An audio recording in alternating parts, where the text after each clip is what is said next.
I want to change gears a little bit and talk about the consciousness of the working class right now. You know, we've seen what the pandemic and just 2020 in general has done to people's consciousness, in the sense that they're questioning the establishment and thinking about new ways that we can move forward. And these are all positive things.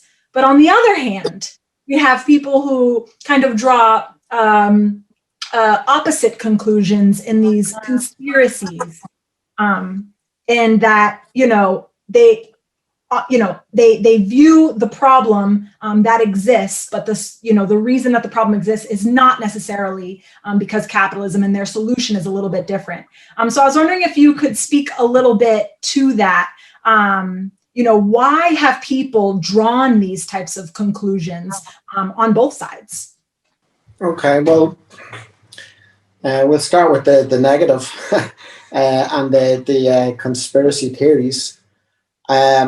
I think a huge part of it is the absence of a strong, powerful, fighting labour and trade union movement and of powerful left forces within society.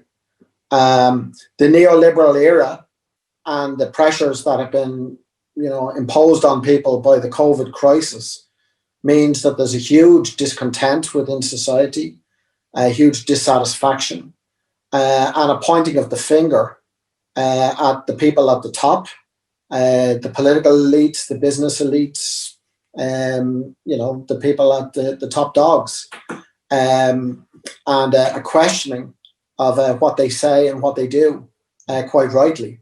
If you had a powerful labour and trade union movement that was fighting and campaigning, if you had powerful left forces within society, you would be able to tap into and harness, if not all of that anger, let's be realistic, but certainly the vast bulk of it, and channel it in a positive direction. In the absence of that, the anger is, I hope I use the word correctly, but I think it's a correct use of the word, inchoate, and is dispersed and can go all over the place. And some of that is embracing conspiracy theories, which,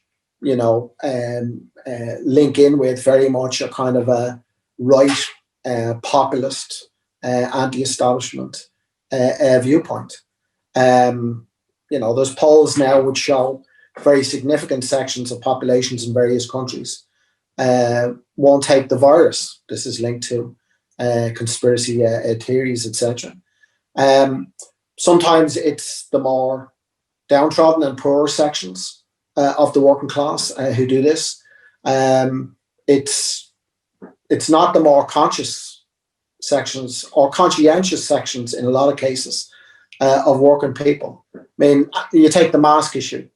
If you're anti-mask, as far as I'm concerned, you're anti-worker. The people who will lose out from that is the man or woman who's driving your bus. It's the man or woman who was serving behind the counter in your local shop. We saw in London, I believe, several dozens of bus drivers dying as a result of the virus. Now, there's issues there with the way in which the companies put profit before their workforce.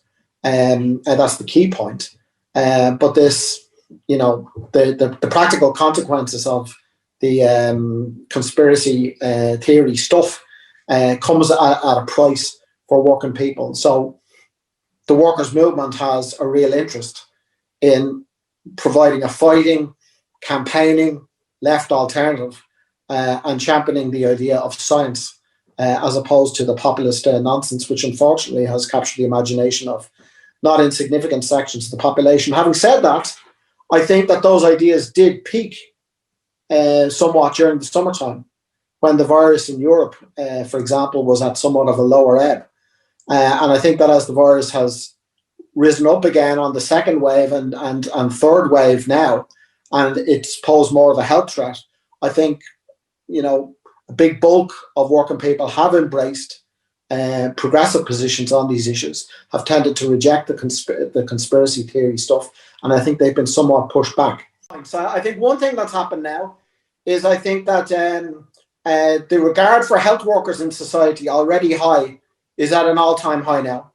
I think you could argue that health workers are the new vanguard of the working class, whereas maybe in more industrialized times you had, the miners, the steel workers, etc., etc. I think in terms of numbers, but also, if you like, moral authority within society, health workers in a powerful position. That underlines the increased role of women workers within society, because I think not just health workers, but teachers, workers in retail are seen as the heroes, or more precisely, in many cases, the heroines of the crisis.